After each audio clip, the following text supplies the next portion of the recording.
Hey everyone, it's serotonin. Um, so climate change is all the rage right now, and it's also creating a lot of rage and a lot of really difficult conversations between friends right now.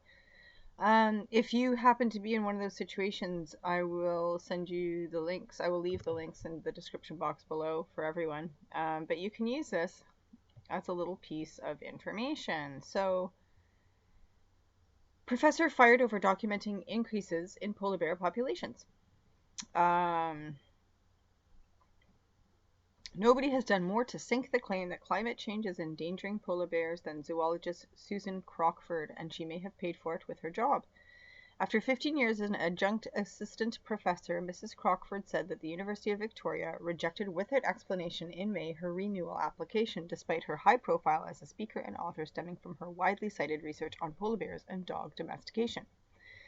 Miss Crockford accused officials at the Canadian University of bowing to outside pressure, the result of her research showing that polar bear populations are stable and even thriving, not plummeting as a result of shrinking Arctic sea ice, defying claims of the climate change movement. Her dismissal, which she announced Wednesday in a post on her polar bear science blog, has spurred alarm over the implications for academic freedom. Why is it only upsetting people now? I mean, there was a gag order put on climate scientists in, like, I think it was like the early 2000s. Um, Over the implications for academic freedom and the rise of the cancel culture for professors and scientists who challenge climate catastrophe predictions. When push came to shove, UVic threw me under the bus rather than stand up for my academic freedom, said Miss Crockford, who owned a PhD in interdisciplinary studies, specifically biology and anthropology, in 2004.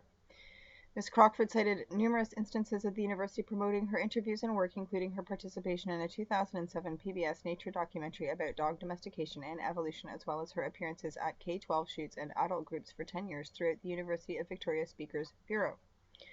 That support of climate change 2 years ago in May, climate change. In May 2017, her lectures were shut down after the Speaker Bureau received a complaint about her lack of balance. Amazing wording. The Speaker's Bureau incident made it clear that the administration had no intention of protecting my academic freedom against complaints from outside the university. Ms. Crockford said in an email to the Washington Times. UVic Associate Vice President Michelle Parkin responded with a letter challenging the assertion that Ms. Crockford was let go for telling school kids politically incorrect facts about polar bears. She was referring to a recent headline in the National Post of Toronto. There is no evidence to suggest that Miss Dr. Crockford's adjunct appointment was not renewed for telling school kids politically incorrect facts about polar bears, said Ms. Parkin. The University of Victoria, in both word and deed, supports academic freedom and free debate on academic issues. That is a huge lie. You cannot be a functioning university, what's the word I'm looking for? Professor or staff member, or you can't be associated. They won't pay your way unless you agree to what they say. It's the way it goes. Or they might mete out change to certain individuals through a pre-planned discussion with clowns. Like, it just, there's no truth in universities. No truth whatsoever. It's just narrative. The statement fell short of denying that Miss Crockford's dismissal was linked to her polar bear scholarship, which almost single-handedly blew up the climate change movement promotion of the bears as iconic victims of anthropogenic global warming. Because their cokes aren't as cold as they used to be. Her books include The Polar Bear Catastrophe That Never Happened, published in February, which she said the bears are not threatened.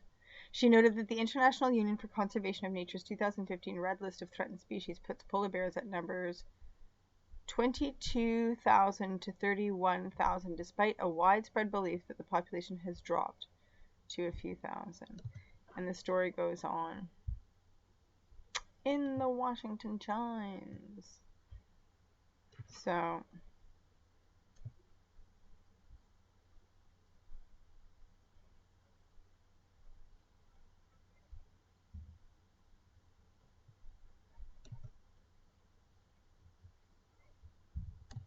sorry guys.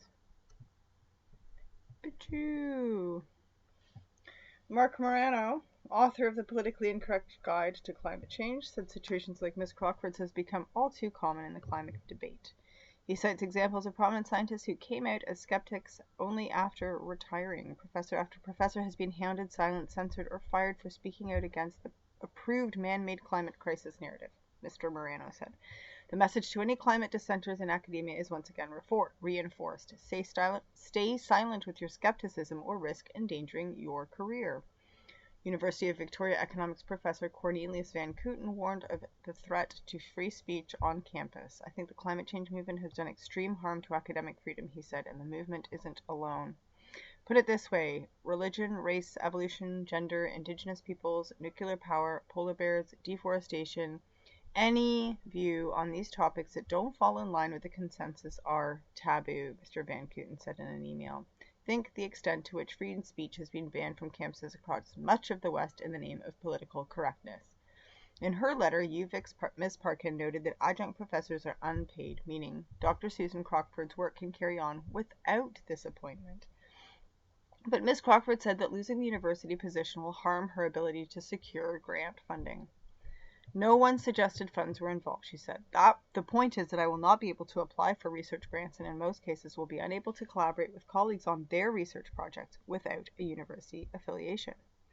Ms. Crockford has drawn the ire of environmental activists and scientists with whose views she disagrees, based in part of her associations with climate skeptical organizations such as the Heartland Institute and the Global Warming Policy Foundation. Her polar bear science blog came under fire in an early 2017 study in the journal Bioscience by 14 academics, including Penn State climatologist Michael E. Mann, decrying the influence of denier blogs, which Georgia Tech professor emeritus Judith Curry blasted as absolutely the stupidest paper I have ever seen published. Heartland spokesman Jim Lakely slammed Ms. Crockford's dismissal as outrageous, an affront to academic freedom, and a new troubling step in modern hashtag cancel culture, adding that all honest scientists should take up her cause. The people who oppose her and those who dismissed her are not interested in science, but pushing political dogma, Mr. Lakely said in an email. This is a sad day for academic freedom. Science, not dogma, ruling our public discourse. Now, on a European speaking tour, Ms. Crockford, co-founder of Pacific Identification, said her critics should know that her loss of adjunct status will primarily discourage her work on speciation and domestication mechanisms in evolution, not polar bears. What a lack of academic affiliation has not done and cannot do is stop me from investigating and commenting on the failures and inconsistencies of science that I see in published polar bear research papers and reflected in the public statements made by polar bear specialists, she said. I am still a former adjunct professor and I will not be silenced. Hear, hear. You rock. Please share this video. Have a great day, guys.